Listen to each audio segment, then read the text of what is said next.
MSBA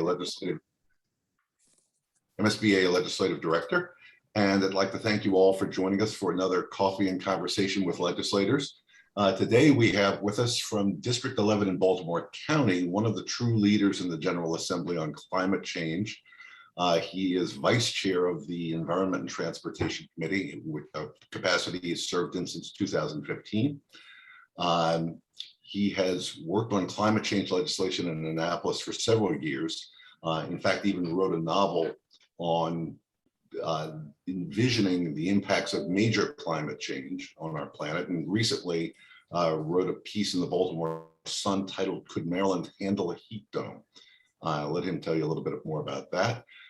He also passed some fairly significant legislation on a number of fronts this year. One that caught my attention was the Clean Water Commerce Act of 2021. He is one of our lawyer legislators, graduate of Harvard University and Columbia University Law School.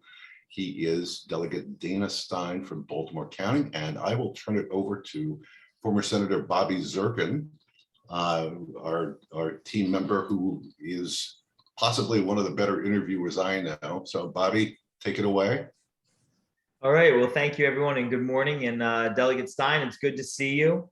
Good to see you too. Yeah, it's great to be back with you. For those who don't know, Delegate Dana and I were colleagues of District 11, so this is my old district, and looking forward to a really great, robust talk about all things environment and transportation.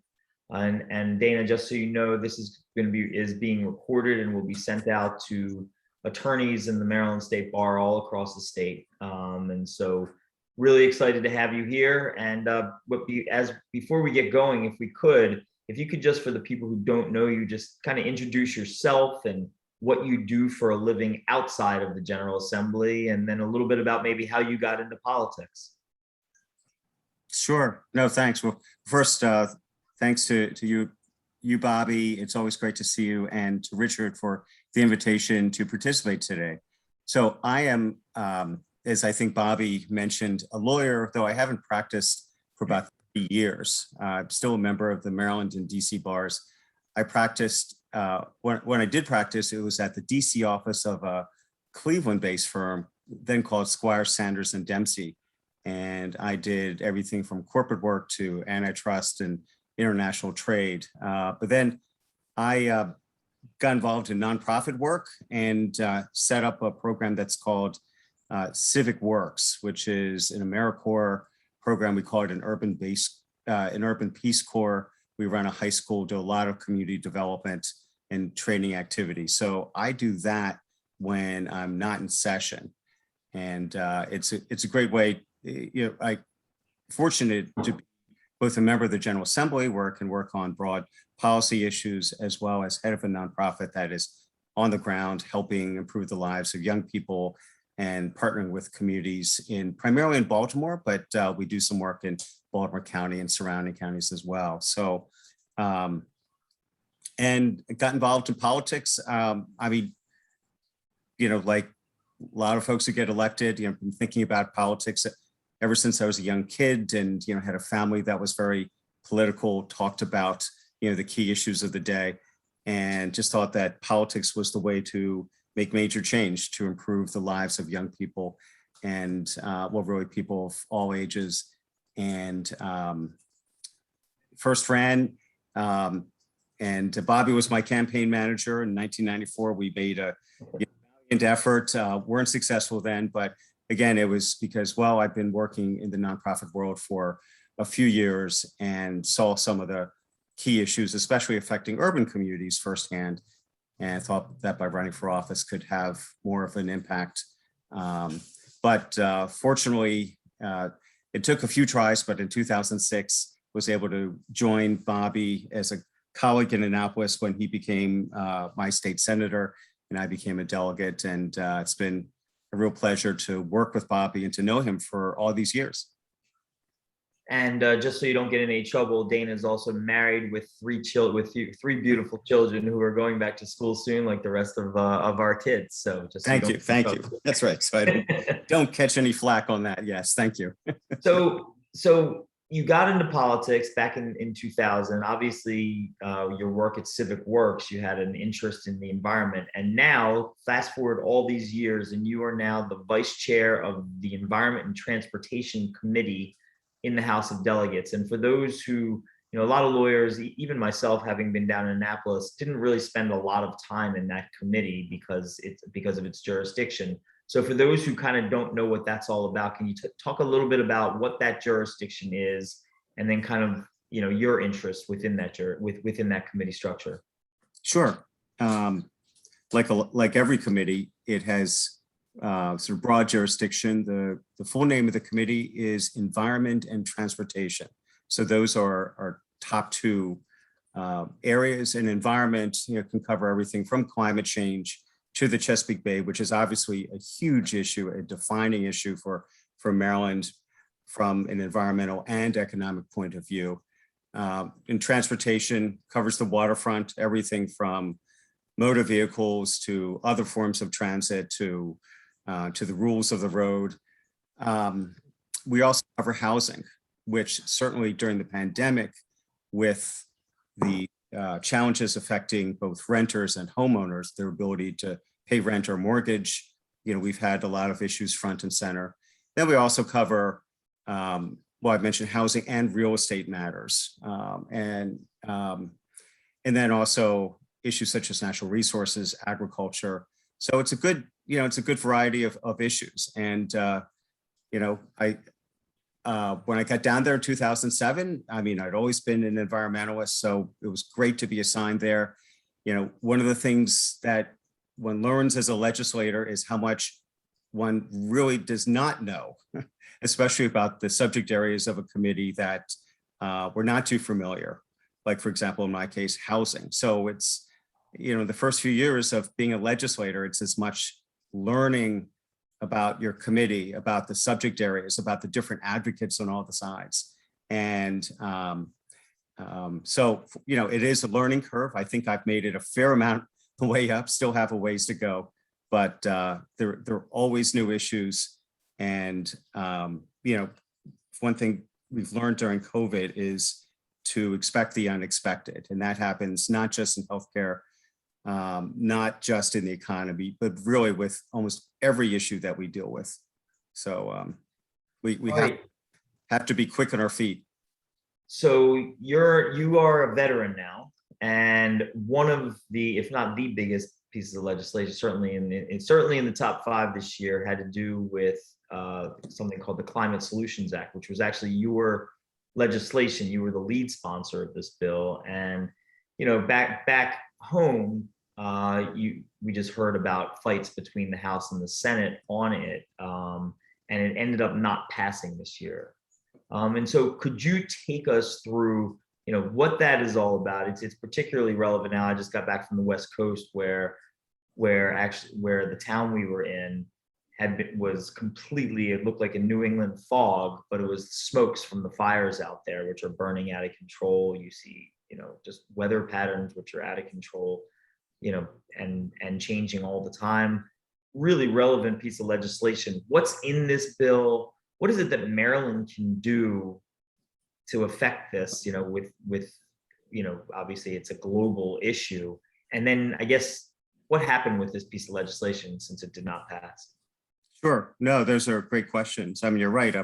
Wherever you go, you see the impacts of climate change, and there's no area that is really immune to the impacts of climate change, be it high temperatures, drought, storms, those terrible wildfires out west, rising sea levels, et cetera. And Maryland is particularly vulnerable to rising sea levels because we have the Chesapeake Bay, because we have other waterfront area. And, there are projections that show that by the end of the century, a decent chunk of the state will be, especially low-lying areas, Eastern Shore, Ocean City, will be underwater. And not just like temporarily, but for good. And so it's a big, big issue for us. So what this bill did, it was an omnibus bill. It tried to cover lots of different areas. And that was, in the end, part of its undoing. Everything from improving the efficiency of motor vehicles to improving energy standards, the energy efficiency standards that utilities have to implement, to environmental justice standards, to specifying the reduction in greenhouse gas emissions that we have to get to by certain years. It covered a lot of ground. And in the end, while it was one of those situations where, because it was such a big bill, there are a number of areas where we had agreement with the Senate. In fact, I'd say about 80% of the bill, there was agreement, but we had particular trouble over building provisions, provisions that would require buildings to, especially large commercial buildings, to become more energy efficient. And we had questions about the way the Senate was proceeding. We couldn't get those resolved. We couldn't basically agree on everything else that we agreed to. So the bill in the last day, sine die, fell apart. Though there were a few provisions, such as electrifying the states, the MTA bus fleet, and planting millions of trees, which were pulled out and put into other bills. But there's still a lot of work to be done. And I'm on the House side, we're probably, rather than folding it all together in one big bill, we're going to take it in separate bills this coming session. So for example, I'm going to be working on building provisions. What should be requirements with respect to reducing energy use of existing buildings, standards for new buildings, and some other provisions will be in different bills. So hopefully we can be more successful next year. So I guess, I am interested in some of the more, to get into the details of some of this. Like, for example, you mentioned environmental justice standards, and people throw the word justice around, particularly in the world that I know a little bit more of, which is criminal and civil justice, but it means different things to different people. What does that mean within an environmental, like within a bill like this? What exactly does that mean to say that we want to have more environmental justice standards? Yeah, it means reflecting the reality that lower income communities, communities of color, have been subject to the building of that create more pollution, or they're located closer to, say, highways where you have a lot of auto pollution. And as a result, low-income communities have suffered the health consequences of these environmental impacts. So it's really as much a public health issue as environmental. So I guess when environmental justice is discussed, it means recognition of the reality that low-income communities have suffered because of these environmental projects that have negative impacts, and then realizing that in the future, when it comes to permitting of new plants that are not healthy environmentally, or that should do everything you can to not increase that burden, as well as when it comes to funding for offsetting the impacts of climate change or other negative environmental projects, that low-income communities should be sure to receive their fair share of funding. Interesting. And so just to talk about the one issue that caused this bill not to pass, the building standards. I had remembered back in the day, another delegate from District 11, Dan Moorheim, was very kind of at the forefront of green buildings and creating higher standards for building for the same reason. Where has that progressed to, and what does this bill seek to do? What was kind of the controversy that caused this problem this year? Yeah, the controversy was specifically about two things concerning buildings. The first was, what should be the standards for retrofitting of large commercial buildings? How aggressive should those be, and what should be those standards? And the second was, what should be the standard for when it comes to energy efficiency for new buildings, especially larger commercial buildings? we thought that the provisions in the Senate bill weren't the best, weren't particularly well thought out. And so what I'm doing is during the interim is there was a state climate change commission, and one of the work groups is a buildings work group, which is very carefully looking at what should be the standards for new commercial construction.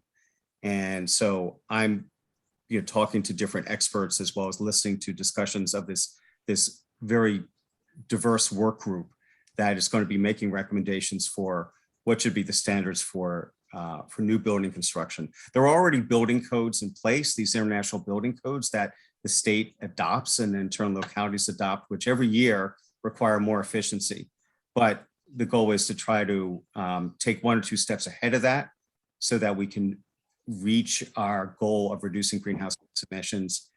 So anyways, so long story short, in the House, we're taking a somewhat different approach. And again, and that'll be the subject of a separate bill. So if for some reason, again, we can't reach consensus with the Senate on building standards, that doesn't cause everything else to fail next year. Makes sense. Just from before we move away from the Climate Solutions Act, which obviously is a huge piece of legislation, I guess from a global, if somebody who is not as intimately familiar with the legislative process and all the details of these bills were to say to you, look, it's all well and good. This is going to cost Marylanders money, right? I mean, none of these things are for free. And what is it that we can do as a state? We're a tiny state in one country and a whole, in the globe who are contributing to this. And so our contribution is a fraction. And so we do all these things, charge Marylanders additional dollars and have minimal impact, if any, on the environment without buy-in from everybody else around the world. How is it that you convince, I guess, the legislators first, but also Marylanders in general, that this is something that we should do? Is it about the statement, or is there actually something that we can do tangibly to affect things here at home? Sure. No, you're right, Bobby. I mean, Maryland is maybe 2% of the US in terms of population. And the US, even though we're a large emitter of pollution, we're just one of the large emitters. So someone might understandably be skeptical about, well, what is Maryland? Why should Maryland go to all these lengths to commit ourselves to being greenhouse gas neutral by a certain year, to reducing the pollution of our of our building use or transportation, et cetera. And I guess the answer is twofold. First, there's the public health component. Everything that we're doing is going to improve the health outcomes of Marylanders. If you reduce the emissions of vehicles on the road, then you're going to reduce the respiratory ailments, the asthma incidents in low-income communities of Marylanders. So you'll make Marylanders more healthy. If you reduce the heat island effect in low-income communities, especially urban areas, by planting more trees, adding more greenery, then that's going to mean that fewer Marylanders suffer from heat exhaustion, that when it comes to these really scorching hot days, that you won't have as many people suffering. And then also, if you make buildings and cars and everything else more energy efficient, that means in the long run, we pay less for what it costs to drive a car or to heat and air a building. So there are the pocketbook impacts and the potential to create jobs in these new sectors as well. You just had a great example at Sparrows Point, I think it was a couple of weeks ago, where the company that's going to be building these huge offshore wind turbines as part of our offshore wind energy announced that they're going to be creating a steel plant at Sparrows Point. And the symbolism was great. Sparrows Point, which used to be home to this huge steel production factory. Now you have steel coming back to Sparrows Point to produce offshore wind. So that's a good example of how jobs can be created. So it's really for all those reasons, in addition to the symbolism, the fact that so many other states are being aggressive in setting their climate goals, and Maryland shouldn't be left behind. In addition to the symbolism, there are these practical consequences of acting now. And knowing, and I guess one last thing I'll say is that, Maryland, I said that Maryland is very vulnerable, rising sea levels, increasing storms, heat waves. We've got to protect ourselves from these impacts. We've got to be ready for them. And so, like my op-ed that I did a couple of weeks ago about, are we ready if a heat dome settled over, say, an urban area and we lost power?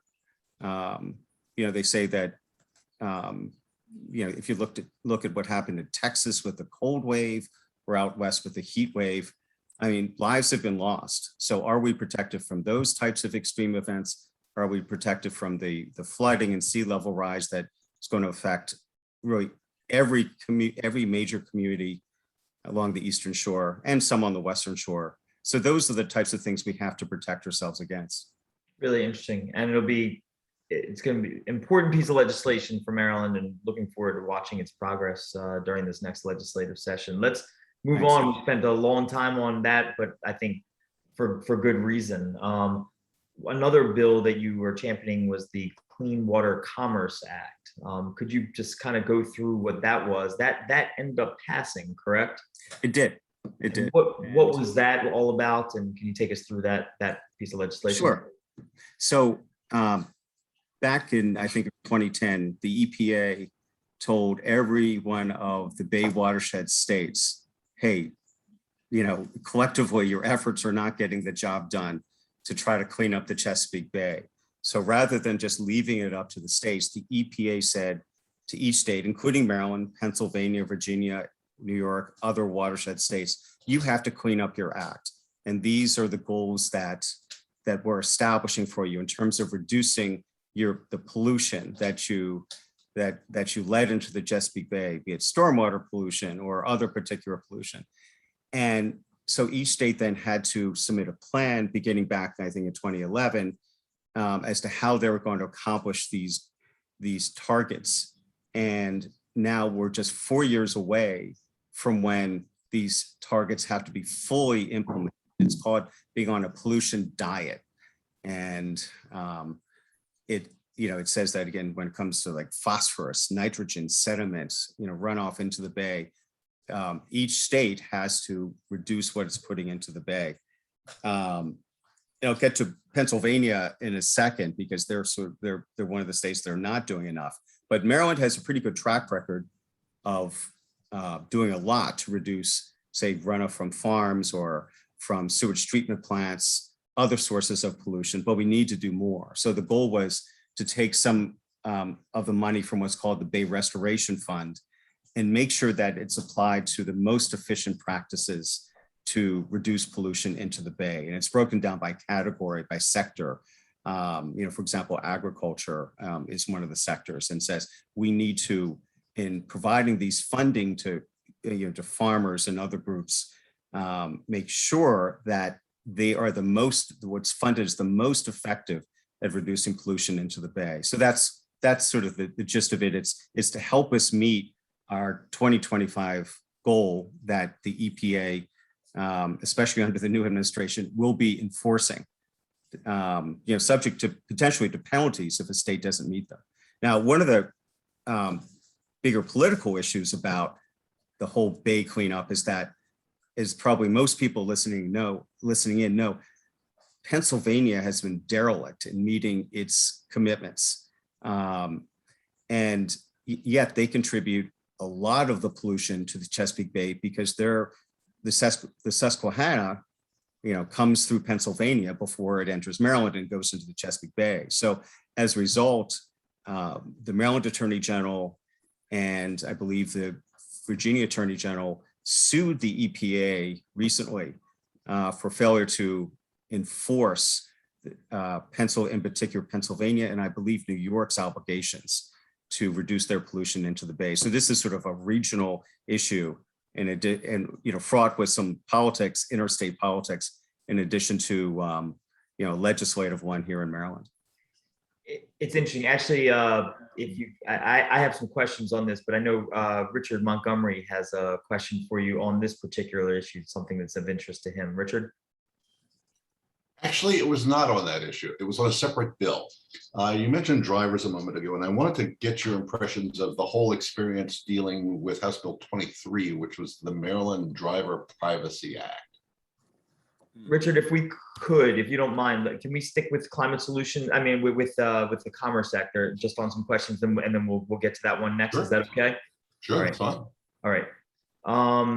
So Dana, so it's interesting you talk about Pennsylvania and what kind of cooperation is that something that's done on the executive branch level or on the legislative branch level? So are you, so what I mean, because again, it's the same type of thing, and it's interesting because I remember when I was involved in the ban on fracking, we had the same type of issue, right? You had Pennsylvania and West Virginia. We saved Deep Creek and that whole area from the public health issues and so forth that came along with it. But just over the border in West Virginia, and up in Pennsylvania, it was kind of bombs away in terms of that issue. And so we did our part, but we're not able to do anything about those states. And so it affected us anyway. Is that, how much cooperation or confrontation, I guess, is there between the states or among the states about doing their part for the Chesapeake Bay, such a vital part of Maryland's economy? Yeah, well, first I want to give a shout out to you for being the leader in Maryland's efforts to ban fracking. I'm really the first in the country to do that. So thank you for saving Maryland from the consequences of fracking. And I think, as time has gone on since that, since the legislation, that it's only confirmed the fact that, yeah, fracking is a bad thing for Marylanders. So thank you for your leadership on that, as well as many other issues. And it, I think there's some effort at cooperation among the states, but the politics in Pennsylvania are very different than they are here in Maryland. Pennsylvania has, first, it's tons of municipalities. It's got situation where the Bay, for us, the Bay is front and center. It's part of our identity. For Pennsylvania, it's not, even though they contribute a ton to the pollution. They don't, the Bay is not part of their geography. So they don't see the benefits of cleaning things up. So it's honestly, it's tough.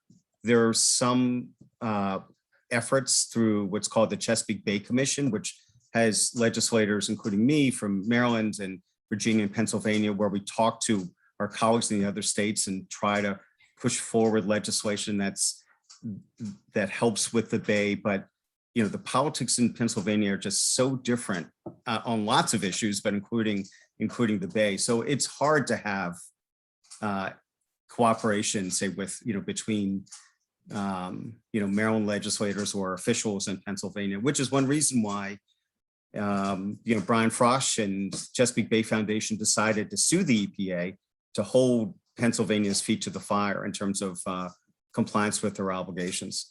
Interesting.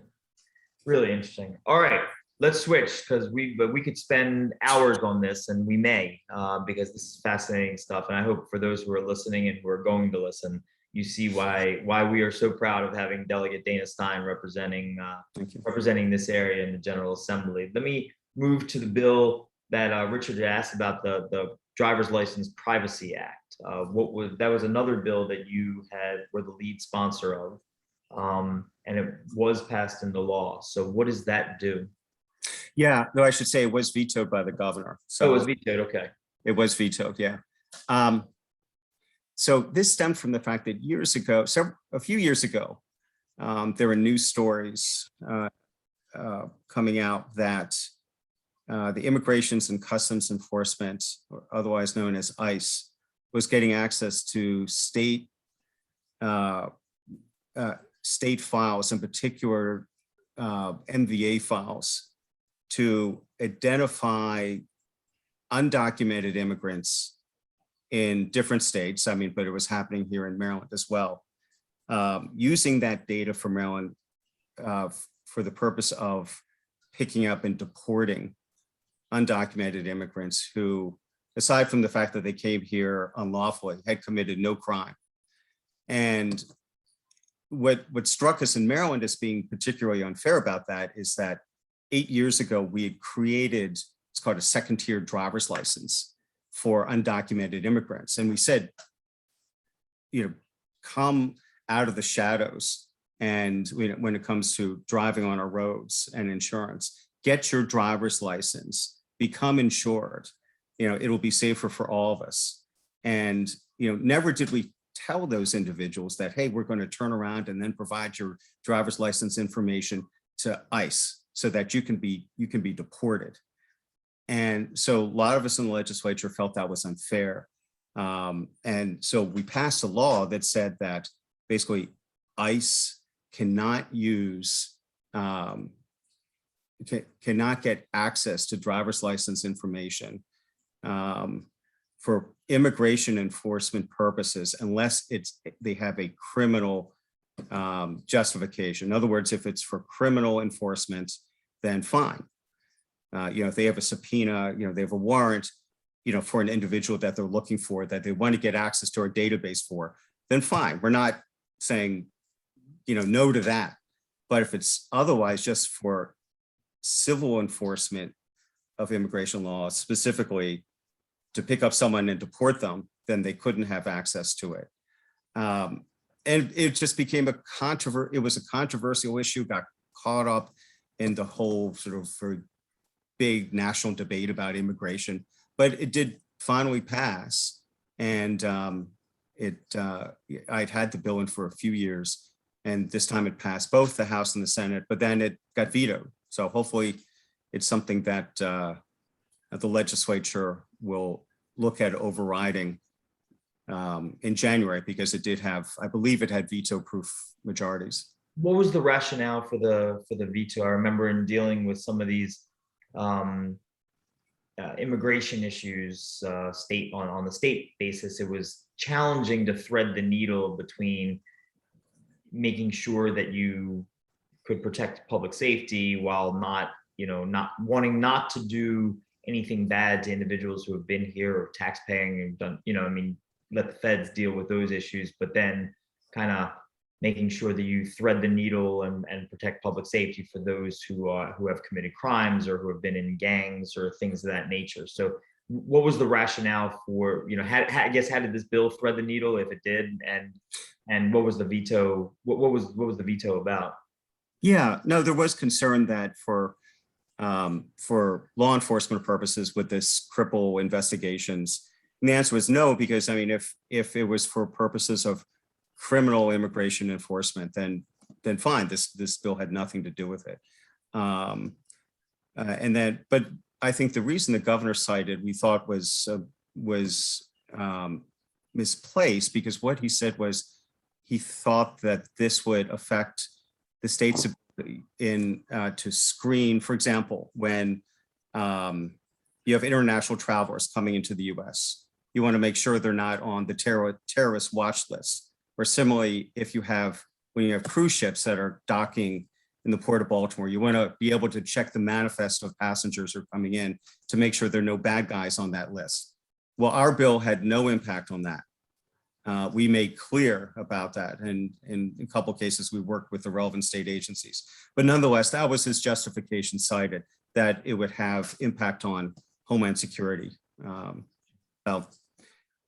We're pretty sure that we had addressed all those issues. But anyway, so that was the purpose of his veto.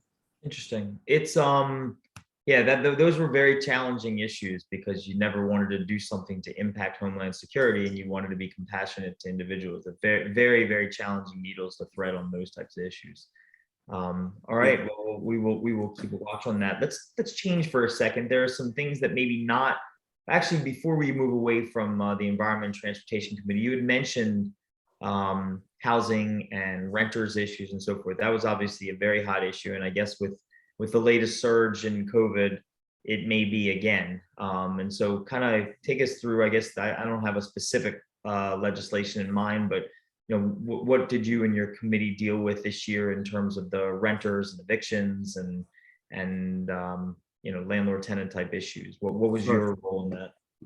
Yeah, I guess let me start by saying that part of the framework of the governor's response and his emergency, when he declared a state of emergency because of COVID last year, it expended many, had many ramifications, protections. Of course, a lot of those were dealing with specific health actions, but also what part of his order dealt with landlord-tenant issues. And because so many people were thrown out of work, the concern was you would have the phrase that has been used was a tsunami of evictions. Because suddenly, especially for people who worked in the retail industry, be it, hospitality, restaurants, et cetera, they were losing their jobs at a very high rate. And so there was concern that if they were tenants, they would lose their income. They'd have no way to pay their rent. They'd be on the streets. So, the last thing that anyone wanted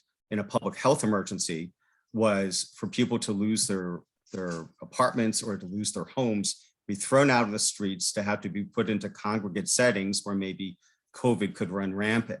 So the governor wisely, and as many other states did, said, okay, for the duration of this emergency, he's setting up an affirmative defense to an eviction action for failure to pay rent, saying that if a tenant could establish that because of COVID, they had lost income, which affected their ability to pay rent, then they could not be evicted. It didn't mean that after the emergency was over, then the landlord couldn't come back and say, hey, you still owe us rent for all those months. But for the duration of the emergency, at least, the tenant could not be evicted. And so we had legislation this year that would have extended that affirmative defense for a number of months. That bill did not pass. We had a wide range of legislation dealing with other landlord-tenant issues. One that did pass said that in an effort to, in any case involving a potential eviction, there had to be more notice provided to the tenant than is currently required, I think an additional 10 days. That did pass. There were a number of other sort of landlord-tenant issues going beyond sort of the state of emergency, where there was an effort to set up a right to counsel for tenants and to fund that effort. And those did not pass because anyway, it was one of those sine die issues. And more recently, there has been an effort to try to encourage the governor to extend this affirmative defense that tenants have to eviction, because while there's a lot of federal government has been very good at providing, through emergency legislation, it's been very good at providing assistance to small business owners, lots of other groups, as well as providing money that is aimed at direct rental assistance. In other words, helping renters pay money that they owe to landlords because they've been out of work. While there have been these great efforts, counties have been slow to get the money out. So that means the money is there. It started to be processed more quickly by Baltimore County, Baltimore City, other jurisdictions, but you still have a lot of tenants at risk about being put out in the streets if this affirmative defense ends. So the defense ends this week. I think it was August 15th. So I was one of the co-signers of a letter to the governor saying, please extend this affirmative defense, at least until counties have more of a chance to get this money out to tenants. I mean, it's a good thing for landlords as well. Landlords get paid. Right. They have employees, they have expenses. So it's not just an economic issue for tenants. But anyway, so that's something that's. And where do the resources come from? Just state budget, just from the operating budget, or is there special funds set up for this? Because obviously, I mean, essentially it's a good public policy. It's money it's money from the state budget going to the landlords to pay for the tenants to assure that folks aren't going out in the street. Is that essentially what that is? Right. Most of it is federal money that came through one of the bills that Congress passed in the past year and a half. And it's a fair amount of money. I think that, and I've read that if all of it was spent properly, then the tenant eviction or back rent tenant issue could almost entirely be dealt with. But it's a matter of getting, to the local jurisdictions. Local jurisdictions have the process set up so that, and then tenants submit the required paperwork. So actually, United Way has been partnering with Baltimore County and I think other counties now, whereby they're working with the larger landlords who are willing to try to, who identify their tenants who are late in rent, and they'll do outreach to them and say, hey, here's this process by which you can, you can get money, or actually the money comes to the landlord, but you can have your rent paid if you just fill out this paperwork, and we'll help you do it. And so that's been a very effective way at trying to use this money and, keep tenants in their homes and get landlords paid. Really interesting. All right, we've already done 45 minutes on 4 bills, and I have much more to ask you about. So we may run over just a little bit. I know Shally is going and Richard are gonna start texting at me, but lots to talk about. Quickly, obviously, we have a surge in COVID with the Delta variant. I saw that there was some conversation this last weekend about the state of emergency. So can you just kind of briefly talk about that? Where are we with the state of emergency? What exactly does that mean? And the extension of it is, have there been conversations now between the General Assembly and the executive branch about extending that state of emergency? Sure. Yeah, the state of emergency, I guess the governor announced last month that it was going to be ending, and there were a couple provisions in it which would go through August 15th, which included this affirmative defense issue for tenants. So now that date has come and passed, and the leaders of the legislature have sent a letter to the governor saying, please extend it. Or, at the time it was keep it in place. It's expired now, but he can easily, renew it. And I guess the thinking was that twofold. First, it provided, this having a state of emergency in place gives a lot of flexibility with respect to healthcare operations, to procurement that have been very helpful during the pandemic. And so it'd be good to have these these capabilities still in place. At the same time, in terms of the messaging, COVID, we're obviously far from being out of the woods with COVID. We, 2 months ago, we thought, okay, vaccine rates were on the rise. Life was going to return to some state of normalcy by the fall. And then suddenly the Delta variant, has caused havoc. So the thinking was, by letting the state of emergency expire, it might in some way give this sense that, yeah, we are out of the woods on COVID, but we're not.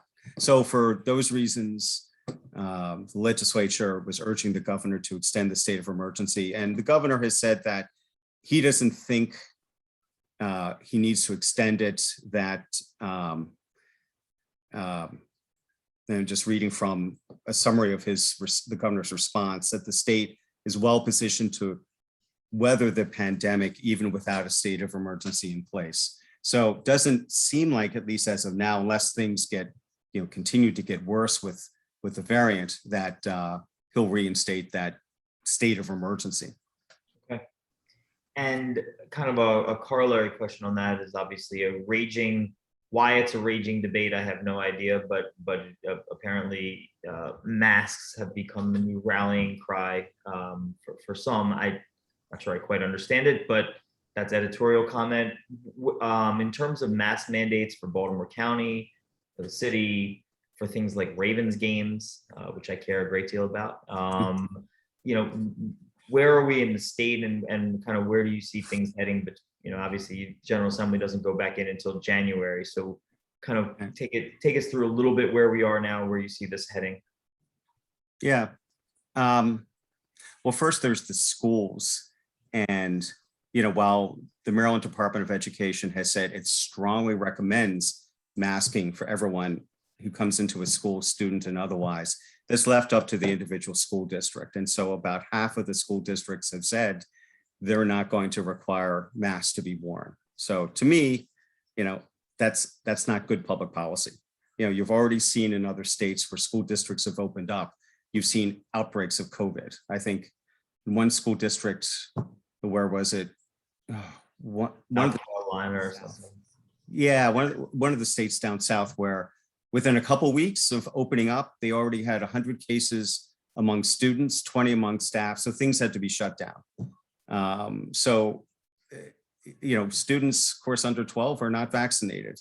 And so they're more at risk. And especially if they're not masked. So anyway, that's become sort of a flashpoint. It's, as you said, it's unfortunately become a controversial issue. It's like being masked or unmasked is like a cultural issue. And just as a quick side point, on the Nextdoor app, there was a posting by someone that said they just went to a restaurant in Lutherville. I won't name the restaurant, but where the server was not vaccinated and didn't wear a mask, and the owner didn't care. And so they thought that was just a bad thing to do. They were not going to go back to that restaurant. And then you could see in the comments just sort of a synopsis of, again, sort of the way that masking has become a cultural issue. Someone saying, "Oh, I'm glad they didn't buckle into the mask police." Other people saying, you wear a mask to protect yourself and to protect others. And, so it just went back and forth. So that's the situation with schools, Baltimore County schools. I think wisely are saying that, for public schools, it's up to each private school what to do. But for public schools, are saying that, yeah, everyone's got to wear a mask. And then with respect to sort of broader policy, like with respect to, businesses, Baltimore City, as far as I know, is the only jurisdiction that said that has gone back to its policy of saying that everyone who works indoors, who goes indoors in a non-residential setting, has to wear a mask. So like at the nonprofit I run, we're in Baltimore City. We were about to change to a policy of if you're vaccinated, you don't have to wear a mask, but the city changes policy, understandably, to be in compliance with CDC guidelines, and has a mask requirement. I do think, though, that because of the political pressure not to reinstate that indoor masking requirement in other counties, that Baltimore City may be the only jurisdiction that does that. Despite the fact that the rate of infection of the Delta variant is at a level, I think, in every county in Maryland, which would trigger the CDC's guidance that you go back to masking indoors. It is definitely an evolving issue at this point in time. It's fascinating what's going to happen in Baltimore City. With I guess the point is that people would just get vaccinated. We might have been able to avoid this, but that apparently is a cultural issue as well for some folks. So yeah, very much so. Yeah. I'm not sure I understand it. I do want to ask, there's so many more things to talk about. You and I talked about maybe just a brief word. I know it's not your committee, but it's certainly an interesting and important issue this year, at least a controversial one, is having to do with cannabis. Obviously, over the years, we've kind of taken steps in terms of creating a fairly robust medical cannabis program here in the state, and decriminalization has already happened, at least for simple possession at smaller levels, and expungement has already happened for possession at smaller levels. So now I guess the next question is, do we move to the next phase, which is some number of other states have, which is recreational adult use. And there has been some conversation in the news and differences between the House and the Senate once again. So where are we as we sit 4 or 5 months before session, and where do you think things are going this year from the House's perspective? Yeah, great question. Adult use is one of those issues where, we're not for COVID, and everything that we had to do in response to that might have been something that, saw some action legislatively this past session, but definitely next session. And I know in the House, the Speaker has proposed a referendum on adult use. So she's going to be proposing legislation, which will, very likely pass, that would put the issue on the ballot for 2022. And at the same time, the Speaker has set up a work group in anticipation that this ballot issue may very well pass, that would set out the framework for how adult use would work, be it, taxation, all the issues concerning, the impacts on the code, as well as where the revenue goes, as well as looking at the issue of expungement even more deeply when it comes to recreational use of marijuana. So in the Senate, I believe that, and you can correct me if I'm wrong, Bobby, but that Senate President Bill Ferguson has already gone on record saying he supports adult use. So it seems like in the Senate, maybe, so I don't know if the Senate, if Bill Ferguson and Adrian Jones have come together and say, yeah, this is the, we're going to go with the House approach of putting this on the ballot, or instead just passing something directly by legislation. It sounds like, in the House, at least the speaker says, this is what I want to pursue. I mean, I'll certainly support a bill that would put it on the ballot. And just based on poll numbers, it looks like it could very well pass by large margins. I mean, honestly, in terms of whether I think that would be good policy or not, I'm on the fence. I'm not sure, but I know that, I saw some poll that said that 77% of Marylanders, support adult use, and of course, Virginia, DC, among nearby states have approved it. I don't think other adjacent states have yet, but across the country, there are lots of states that have approved adult use. So it's one of those issues that almost seems like, well, it's just a matter of time until we get it here in Maryland. So by putting it on the ballot, is the idea from the House then, and I know this is not your jurisdiction, but just it had a couple text messages come in on it as we've been talking. Is the idea then that it would go on the ballot with or without the actual, because obviously the devil's always in the details for these things, and in the introductory, there's a robust medical cannabis program in place, which obviously nobody wants to see that decapitated Right. by adult use. And so there's kind of a very challenging push-pull on the issue in terms of the details. Would the idea be to simply put to have or not to have on the ballot without the implementation legislation behind it from the House? Or is it, here's the, we can vote yes or no on the ballot, but just so you know, here are all the various details of what goes into it? Because those are two different things, obviously. Sure. My guess is it would be the latter, because if the speaker is setting up this work group, which starts this fall, to make recommendations on how adult use would actually be implemented, my guess is that that would be the structure that would be sort of ready to go if the ballot were to approve. So I'm guessing that the language of the ballot initiative, the referendum, would at least refer back to the structure that has been recommended by the work group, perhaps passed by legislation, passed by legislation, this session.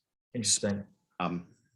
Well, we will keep our eye on that. I know that's not, I know I just asked you a question that was way outside environment and transportation. So let me, because we have been on for an hour, and I want to be respectful of your time.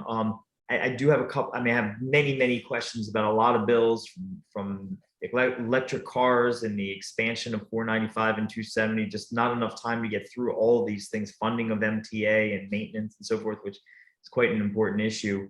I guess, what issues let me just make this a generalized question. We talked about 5, 6 issues, 7 issues.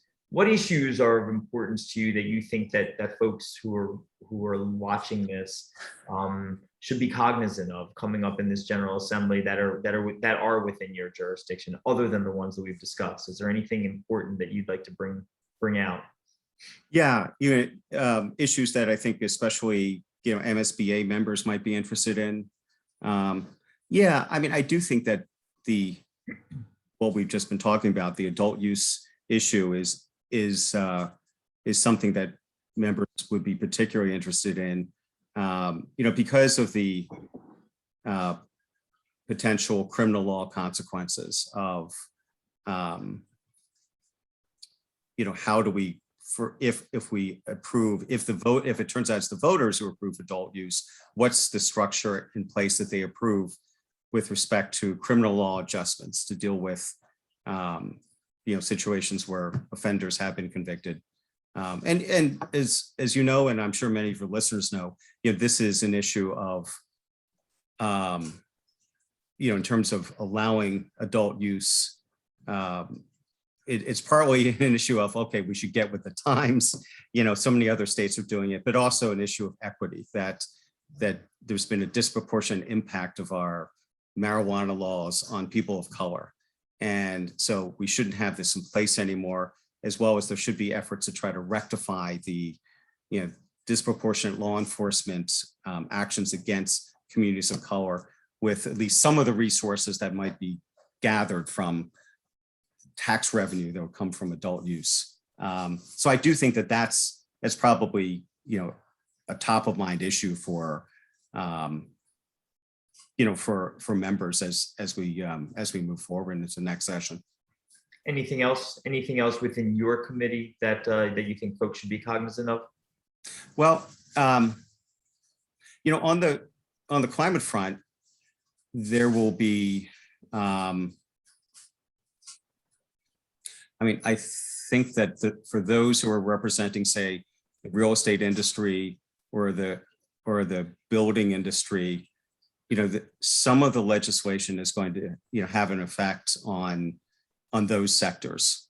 When we talk about standards for retrofitting of large commercial buildings or construction of new buildings, and as well as legislation that it won't be something I'm putting in, but I know there'll be legislation that would affect this, that'll be introduced that would affect the standards for construction of buildings in flood zone areas. I think that those are issues that would have potentially wide-ranging impacts on these sectors. And so that, even if, I realize environment and transportation isn't typically one that, maybe members of the bar pay close attention to, but, these are issues that could have big impacts on their clients. No question. Well, Delegate Stein, I have many more questions, but our hour is up. And so I just want to, before I turn it over, I'm not sure if it's Shally or Richard that are gonna kind of end this, but I did want to say to you, first of all, thank you for all of your years of service for Baltimore County. You've been, I think anybody who watches this can see the depth of your knowledge of some very intricate issues. And it's Thank you. from a personal standpoint, a pleasure to have been your colleague for so many years. And it's great to see all the work you're doing. And I just want to say thank you for taking time with the Maryland State Bar Association. This recording is going to be sent out to lawyers across the state, and with a way to get a hold of you if they want to, correspond with you. I just want to say thank you for taking us through so many important issues this morning. Thank you. And Bobby, if I could just close by saying, well, first, thanks to the MSBA for the opportunity to talk about these issues. But most of all, it's thank you for the leadership that you've provided over many years, several decades, especially as a legislator, but, even as, through these efforts, you have been one of the state's great legislative leaders. And so it's been a pleasure to be your colleague and your friend. Thanks, brother. Thank you very much. All right. And with that, I will turn it back over to Richard Montgomery. Richard. Well, I just want to thank you, Bobby, for the wonderful questions that you put together, and you've really sort of covered as much as we could possibly cover in the hour that we had. Delegate Stein, thank you so much for being here, Mr. Vice Chair. We really appreciate your time and your insights. And to our guests, thank you so much for joining us. And we hope that you'll join us again in the next couple of weeks when we feature another delegate or senator for another coffee talk. Shally, did you have any comments wrapping up? No, thank you all for joining. Have a great morning. Have a great morning, Thanks, everyone. everyone.